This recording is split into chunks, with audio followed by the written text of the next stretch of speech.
따라란. 여러분 안녕하세요. 지난 시간에 시험 보느라고 고생 많으셨고요. 이제 모의고사 보고 나면은 제가 풀이 영상 이렇게 녹음해서 잘 올리도록 하겠습니다. 네, 바쁘시겠지만 잘 봐주시고 아마 3개 아니면 2개로 나눠서 올릴 것 같은데 오늘은 우리 26번까지 할 예정이거든요. 26번 그 숄더샷 프레임까지 공부 어떤 부분에서 틀릴 수 있는가 찍고 보도록 할게요. 그런데 내용 자체가 막 어렵지 않아서 그냥 가시면 될 것 같습니다.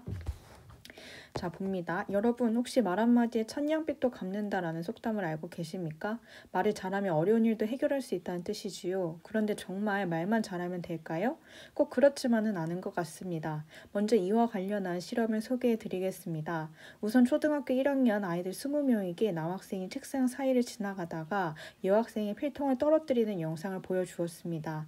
그 다음 남학생이 여학생에게 사과하는 화면을 2가지로 나누어 제시해 주었습니다. A는 말의 내용과 표정이 어울리는 화면이고 B는 말의 내용과 표정이 A는 말의 내용과 표정이 어울리지 않는 화면이고 B는 말의 내용과 표정이 어울리는 화면입니다. A. 미안해. 내가 덤벙거려서 필통을 떨어뜨렸네? B. 미안해. 내가 덤벙거려서 필통을 떨어뜨렸네? 그런 다음 아이들에게 필통을 떨어뜨린 남학생의 사과로 적절한 것을 고르라고 했습니다. 자, 어떤 결과가 나왔을까요? 맞습니다. 아이들 20명 모두 B를 골랐습니다. 그렇다면 A와 B에서 같은 말을 했는데도 아이들이 모두 B를 선택한 이유는 무엇일까요? 그것은 아이들이 사과하는 말의 내용과 함께 남학생의 표정도 고려했기 때문입니다. 지금 말하고자 하는 내용 중요한 건 이 부분이죠. 표정까지도 우리가 비언어적 의사표현의 수단이다. 이 실험은 의사소통 상황에서 표정이 말의 내용을 전달하는 데 영향을 주는 요소라는 것을 보여주고 있습니다. 이러한 요소들을 잘 활용하면 효과적인 의사소통을 할 수 있답니다. 표정 이외에도 의사소통에 영향을 줄 수 있는 요소들이 있습니다. 이에 대해서는 다음 시간에 설명해 드리겠습니다. 오늘은 여기서 마치겠습니다. 자, 1번 위 강연자의 말하기를 이해한 내용으로 적절하지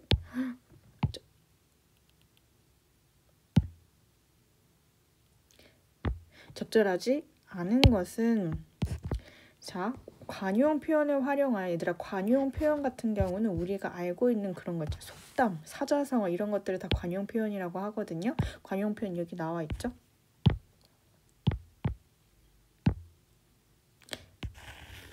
이렇게. 청중의 주의를 환기하고 있다. 맞죠? 그 다음에 시각 자료를 청중에게 제시해주어 강연 내용에 이해를 돕고 있다. 남자아이의 표정을 보여줬죠. 3번에 청중에게 질문을 던지며 청중이 강연에 집중하도록 유도하고 있다. 처음에 얘기를 하잖아요. 그런데 정말 말만 잘하면 될까요? 라고 말을 하고 있으니까 처음에 질문 던지면 집중 유도 맞는 거다. 4번에 청중의 공통의 관심사를 있음을 강조하며 강연을 전개하고 있다. 저도 여러분들이랑 이런 이렇게 비슷한 경험을 한 적이 있는데요. 이런 말이 나와 있지 않지. 공통의 관심사? No. 자, 5번에 다음 시간에 다룰 내용. 뭐 얘기했댔어? 표정 이외에도 의사소통에 영향을 줄 수 있는 요소들이 있습니다. 라고 이거에 대해서는 다음 시간에 말씀드릴게요. 하고 있잖아요. 그렇기 때문에 또 정답에 정답 4번 체크. 자, 다음은 강연을 들으면 어떤 학생이 한 생각이다. 이 학생이 활용한 듣기 전략을 보기에서 골라 바르게 묶은 것은 전에 이 강연과 관련된 내용을 다룬 책을 읽은 적이 있어. 그때 읽었던 내용을 떠올리며 들으니 이해하기가 쉽군. 강연에 소개된 실험의 출처를 밝히지 않은 신뢰하기가 어려운 면이 있네. 출처를 소개해 주었으면 좋았을 텐데. 자, 보자. 강연과 관련된 배경 지식. 나 책 읽어봤어. 이갖고 강연에 생략되어 있는 내용을 추측하지 않았죠. 강연자의 강연 태도. 되게 성의가 있네 없네 그런 내용 하지 않았고 강연자가 소개한 자료의 신뢰성. 그 출처를 밝혀주면 더 좋았겠다라고 얘기하고 있으니까 정답 2번. 하나도 어렵지 않았죠. 3번에 이 강연의 핵심 내용을 바르게 말한 것은 제가 아까 전에 말씀드리는 것처럼 말하는 이의 표정은 말의 내용을 효과적으로 전달하는 데 도움을 주는군이 핵심입니다. 나머지는 너무 불필요한 내용이어서 빠르게 넘어갈게요. 자, 2번에 제이랑 세롬이가 대화를 하고 있습니다. 영화관에 뛰어들어오고 있대요. 휴, 다행이다. 하마터면 늦을 뻔했네. 그런데 방금 에스컬레이터에서 나란히 서 있던 학생들 다른 사람 생각을 너무 안 하는 거 아니니? 갸우뚱하며. 그게 무슨 소리야? 난 에스컬레이터를 탈 때 다른 사람을 위해 한 줄로 서야 한다고 생각해. 넌 어떻게 생각해? 난 두 줄로 서는 게 바람직하다고 생각해.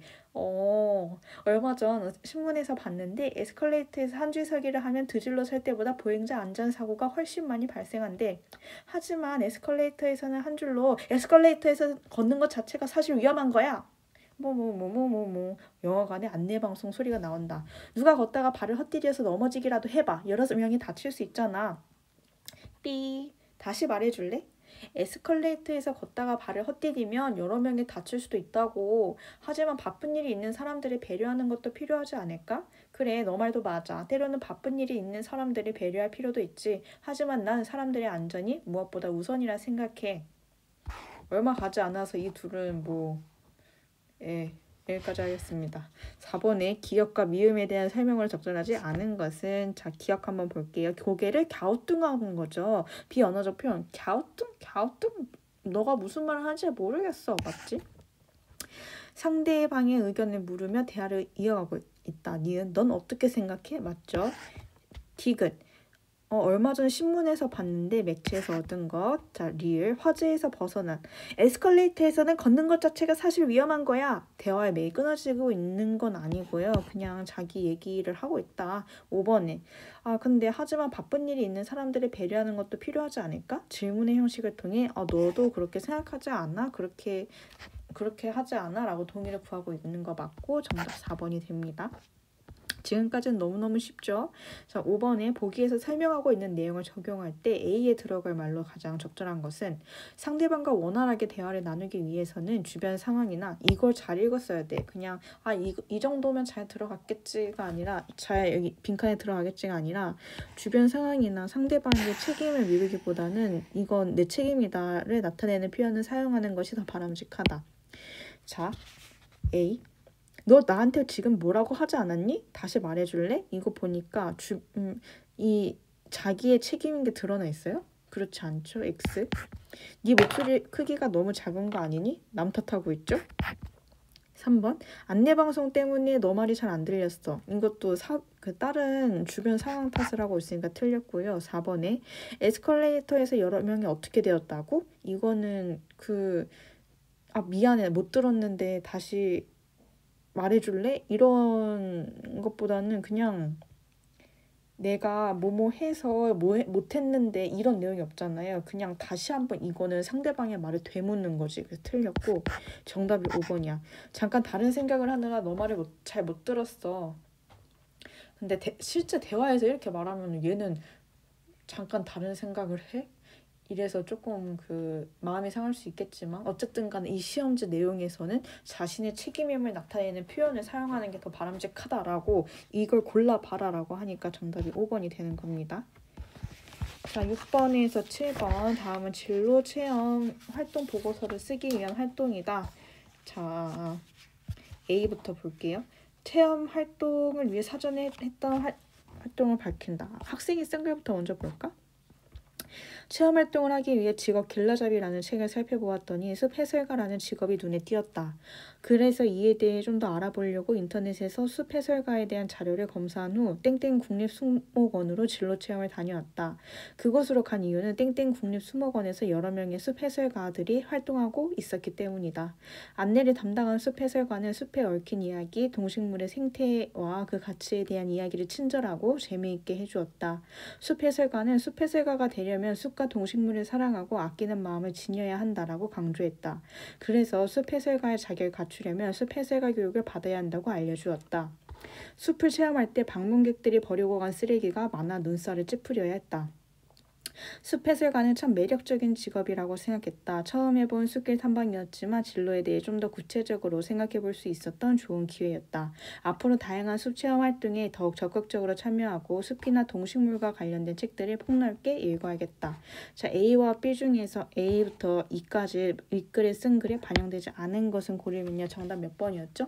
3번이에요. 왜? 3번 보면은 체험활동과 관련된 통계 자료를 활용해야 되는데 뭐 몇 퍼센트 몇 퍼센트 아니면 뭐 그래프 같은 게 나와 있지 않잖아요. 그래서 정답은 3번이 되고, 자 7번의 정답 몇 번이죠? 정답? 4번입니다. 나머지는 다 맞고, 그러나로 바꾸는 게 아니라 지녀야 한다. 그래서를 계속해서 유지를 해야겠죠. 숲해설가는 어쩌고저쩌고 강조했다. 그래서 숲해설가의 자격을 갖추려면 숲해설가 교육을 받아야 한다. 어떻게 이 동식물을 사랑하고 숲을 지킬 수 있는지, 그래서 그대를 그대로 두어야 합니다. 넘어가서 존경하는 교장 선생님께 어쩌고 저쩌고. 자 8번. 학생이 활용한 글쓰기 전략으로 볼 수 없는 것은, 자 정답 몇 번이었죠? 2번이었죠. 나머지는 다 맞고요. 건의 내용을 시간의 순차적 흐름에 따라 조직한다. 아침에 뭐 하고 점심에 뭐 하고 저녁에 뭐 합시다, 이런 내용이 들어가 있어요? 아니잖아요. 그냥 교장 선생님, 제가 이 학교에 들어오기 전에 그 학교 신문을 보고 싶었는데 없었고요. 들어와 보니까 이걸 만들면 좋을 것 같습니다. 제가 그런 해본 신문을 만들어 본 경험도 있으니까 한번 할 수 있도록 이렇게 해주시면 기회를 제공해 주시면 감사하겠습니다가 내용이잖아. 근데 시간의 순차적 흐름에 따라 조직한다. 이걸 찾아볼 수 있진 않기 때문에 정답은 2번이 됩니다. 자, 나머지 9번에 이끌을 수정 보완하는 과정에서 보기를 활용하는 방안으로 적절하지 않은 것은, 정답 몇 번이었죠? 예, 맞아요. 3번. 나를 활용하여 학교 신문을 통해 학생과 교사 간의 관계를 긴밀하게 하여, 지금 여기 보면은 그 학생들이 이제 적극적으로 학교 생활에 참여할 수 있다는 내용만 있을 뿐, 학교 학생들과 선생님들 간의 뭐 관계가 긴밀해진다, 그런 내용 나와 있지 않죠. 예. 그리고 뭐 긴밀함에 대해서 굳이 없기 때문에 정답이 3번 틀렸습니다.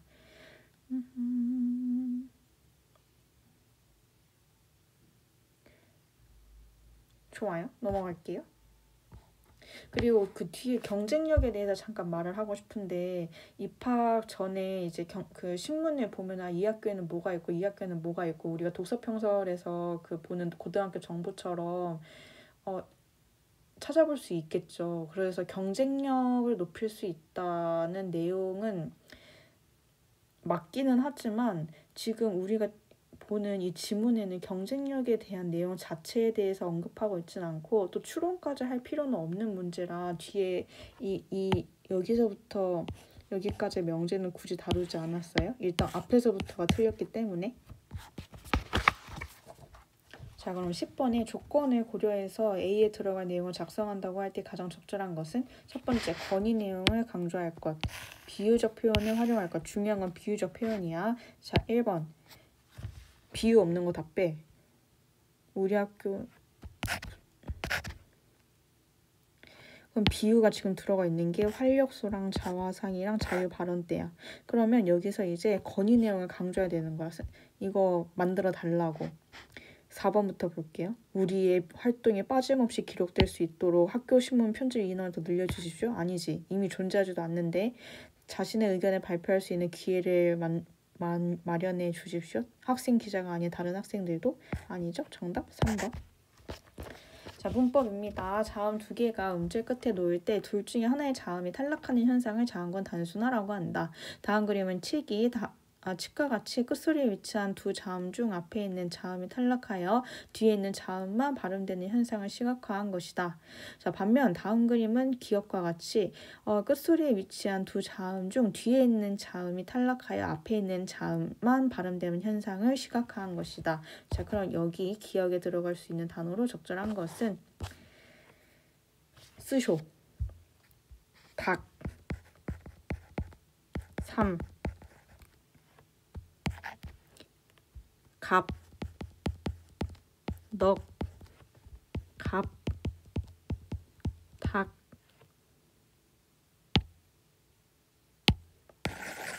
미안하다. 소영아 썼지? 미안해. 갑, 삼, 넉, 삼, 닭, 3 이렇게 했잖아. 그럼 뒤에 떨어진 애들이 누구야? 1번 뿐이지. 갑이랑 넉 뿐이지. 자, 그래서 정답이 1번이 되고요. 12번 보기를 참고할 때 본받다와 같은 유형에 해당하는 단어로 적절한 것은 자 본받다는 본과 받다가 결합하여 만들어진 말로 다음과 같이 목적어와 서술어의 관계를 나타내고 있는 것이 특징이다. 본을 받다 지금 을을이 붙으면 물론 언제나 을을이 붙는다고 해서 이것만이 목적어가 되는 건 아니지만 일단 쉽게 보면 색깔을 조금 바꿔볼까? 혼, 이, 주어 나다 빛이 소리 나.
내 몸이 있어. 누군가한테 맞아. 또는 주사를 맞아. 이렇게 당하는 입장이잖아. 내 스스로가 뭐 이렇게 탁 능동적으로 하는 게 아니라 당하는 입장이잖아. 근데 이번 이 아빠를 보면은 내 코를 이용해서 이렇게 냄새를 맡고 뭔가 이상한 낌새를 눈치채는 거잖아, 분위기를. 근데 맞다와 다르게 수동의 의미가 포함되어 있다라고 하니까 완전 내용이 다르고, 이 맞다는 주체에, 그러니까 그 행동을 하는 주체의 능동적 행위를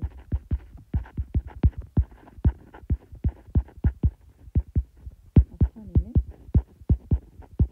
의미를 가집니다.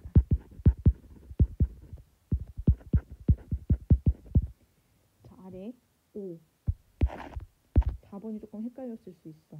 맞다는 맞다와 다르게 문장을 구성할 때 부사어를 필요로 하는 거. 위에다가 이거 설명 다 적어줬죠. 이걸 다 부사어라고 하고, 이 맞다는 이 도문이의 이 맞다는 목적어만을 필요로 한다.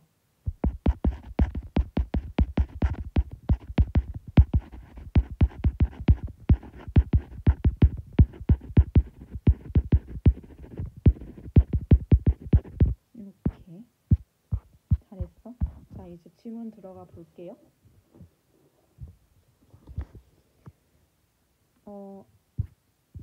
읽어볼게. 도덕적 판단이란 어떤 행위나 의도를 일정한 기준에 따라 좋은 것 혹은 정당한 것으로 판단하는 것을 의미한다.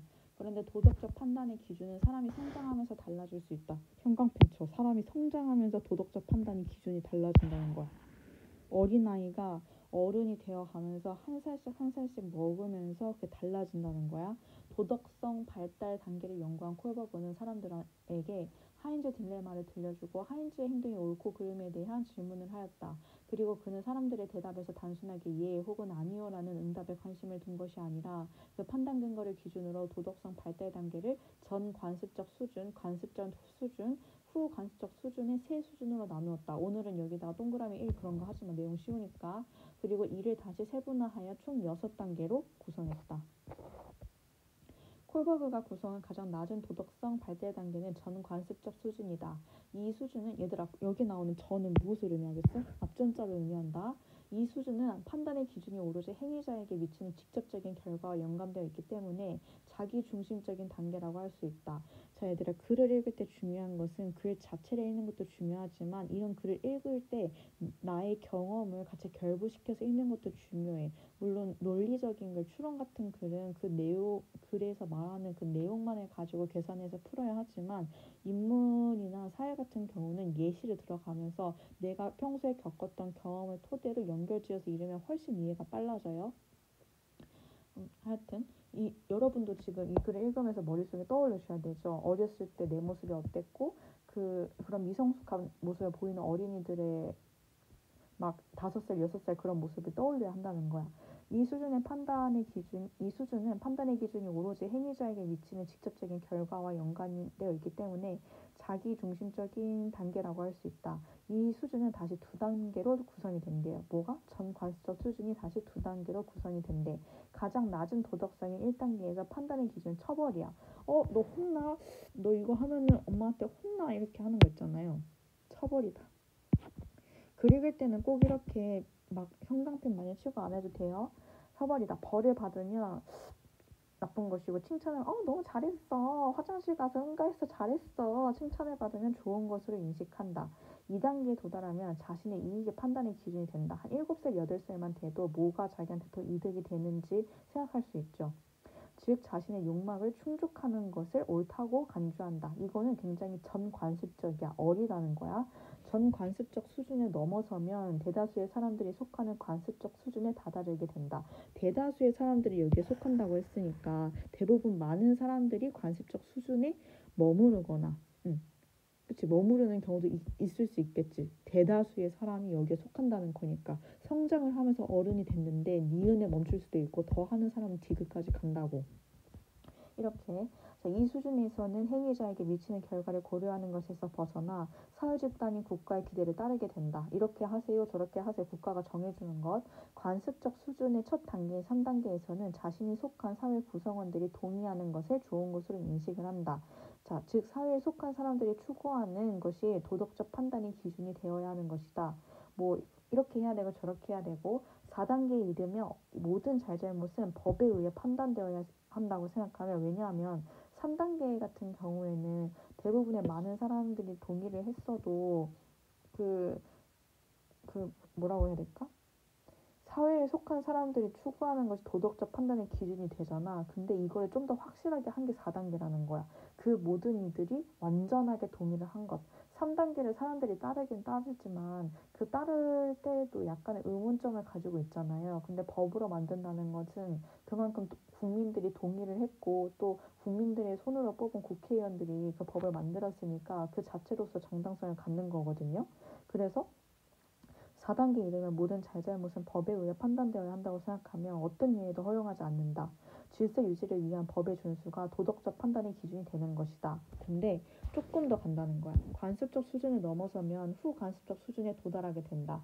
이 수준은 자신의 가치관과 도덕적 원칙이 자신이 속한 집단과 별개고 집단을 넘어 개인의 양심에 근거하는 단계라고 할 수 있다. 조금만 더 말씀을 드려볼까요? 저기 이슬람 쪽에는 이제 명예살인이라는 게 있거든요.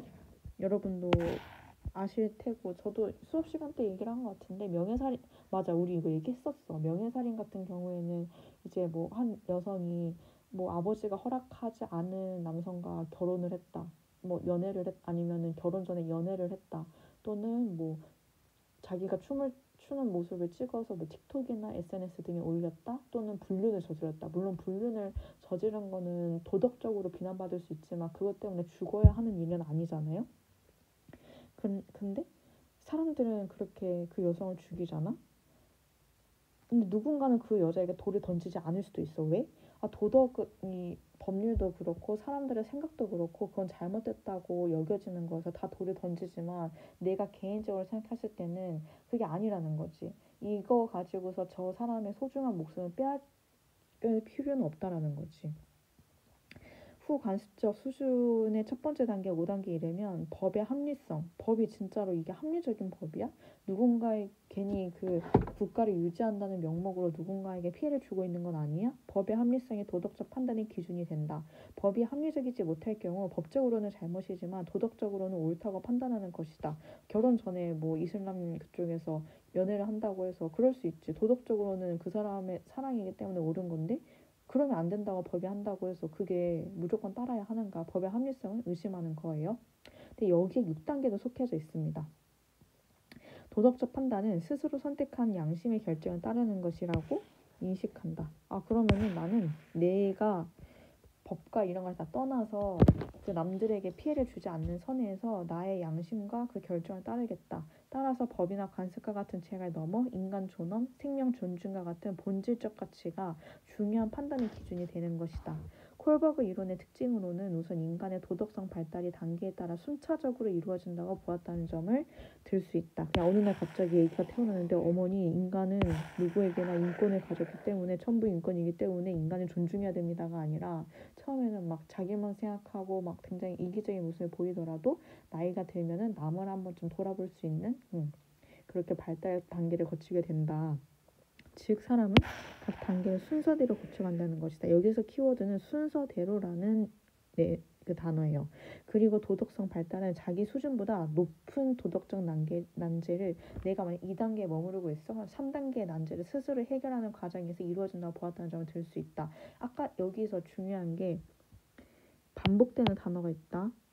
보면은 순차적으로 각 단계를 순서대로 하니까 내가 레벨업을 한 번에 두 개 할 수 없다라는 거야. 1에서 2, 2에서 3, 3에서 4, 4에서 5, 5에서 6 이렇게 가야지 갑자기 그냥 뿅뿅뿅뿅 뛰어넘을 수는 없어. 그러니까 뭔가 도덕적 그런 성품을 높이기 위해서는 나보다 한 단계 높은 도덕적 문제를 마주해서 그걸 풀어나가는 과정. 그걸 풀었을 때 나의 그런 도덕성도 높아진다라는 것.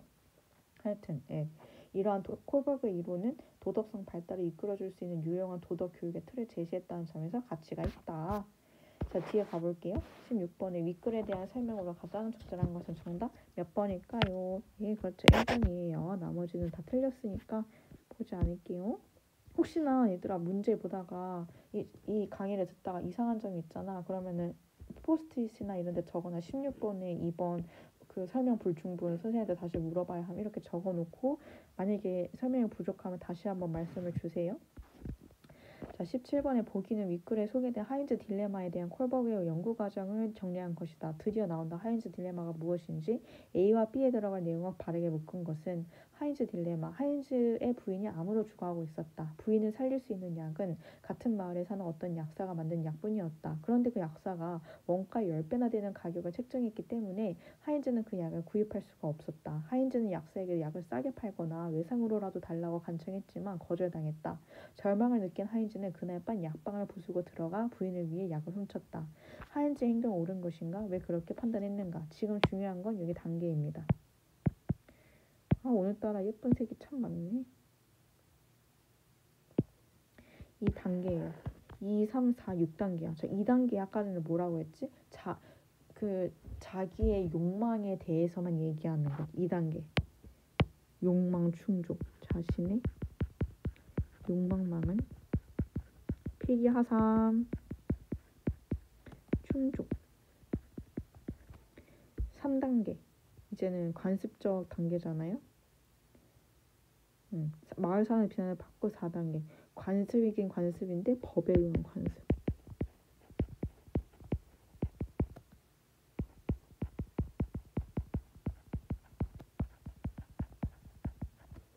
자, 그러면 여기에 해당하는 선지를 찾으면 정답 2번이 됩니다. 자, 기업과 디귿을 이해한 내용으로 적절한 것은 자, 여기 정답 2번. 기업은 이기적인 욕망을 니은은 집단의 가치를 추구하는 수준이라고 할 수 있군. 자, 기업 어딨냐? 예. 기업은 정관습적 수준이니까 그냥 개인의 이기적인 욕망, 그다음에 니은은 집단의 가치 추구하는 거 맞으니까 정답 2번이 됩니다. 자, 바로 그냥 19번 갈게요. A의 내용을 바르게 추론한 것은 정답 5번이야. 왜? 아까 전에 말한 것처럼 한 단계씩 올라가야 한다. 각자의 도덕성 발달 단계 수준보다 한 단계 높은 도덕적 문제를 제기하여 이를 스스로 해결하는 것이다. 제가 마지막 문단 얘기할 때 설명드렸죠? 그렇게 해주시면 됩니다. 하시고 여러분, 그리고 이거 사전에서 찾은 거 단어 하나만 적고 갈까? 물론 너무나 잘 아시겠지만 관습이란 무엇인가, 관습의 뜻을 적어갈게요. 여기서 핵심은 관습이라는 단어이기 때문에 관습 땡땡. 어떤 사회에서 오랫동안 지켜내려와 그 사회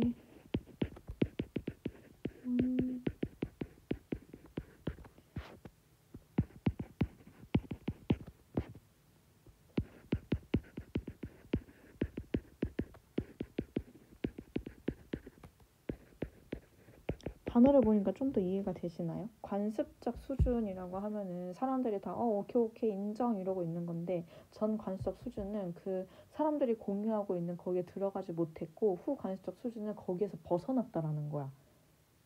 예, 좋아요. 다 쓰셨죠?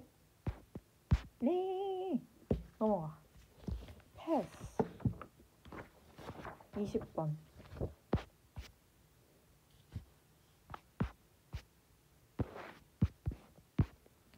저 물 좀요.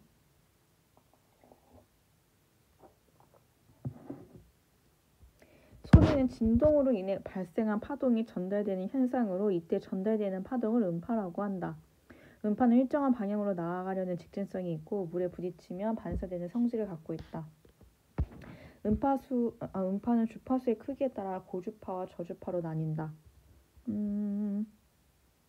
저 이거 문제 풀 때 장난치고 싶었던 거 있는데, 반사.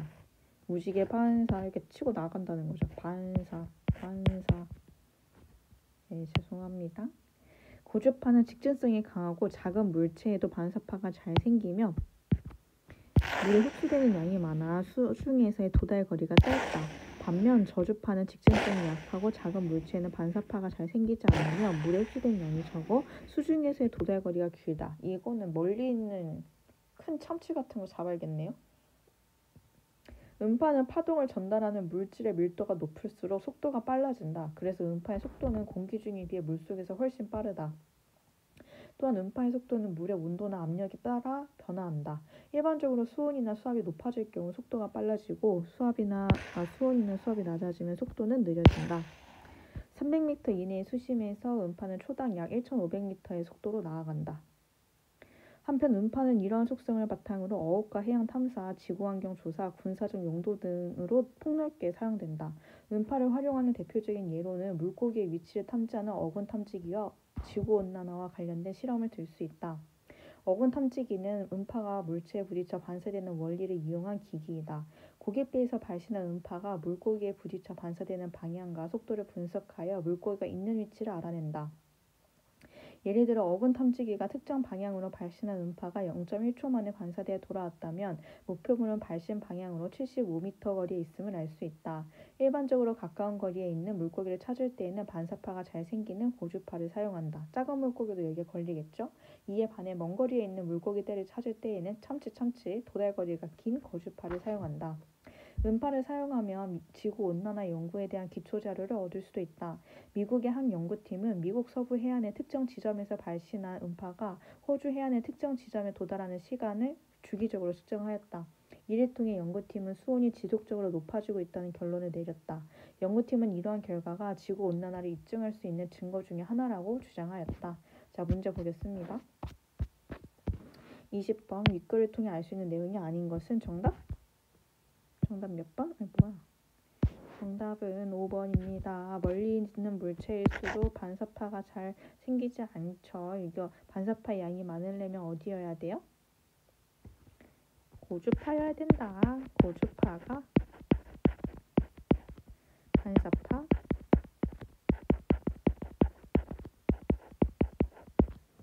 멀리 있는 물체는 그 물에 흡수되는 물에 흡수되는 그게 적어서 그 도달거리가 길긴 하는데 그 반사파가 잘 생기지는 않습니다. 예, 여기 있죠.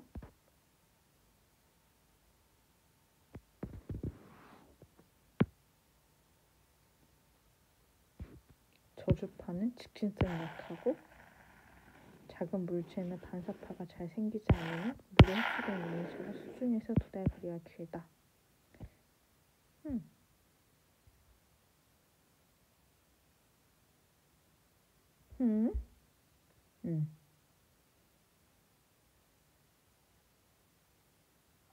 그리고 하나만 근거 더 잡자. 이거 일반적으로 가까운 거리에 있는 물고기를 찾을 때에는 반사파가 잘 생기는 고주파. 그 5번 보면은 멀리 있는 물체일수록 그 반사파 양은 많아진다고 했잖아. 근데 첫 번째 근거 위에 형광펜 친 거 보면은 얘는 지금 작은 물체라는 조건이 달려있단 말이야.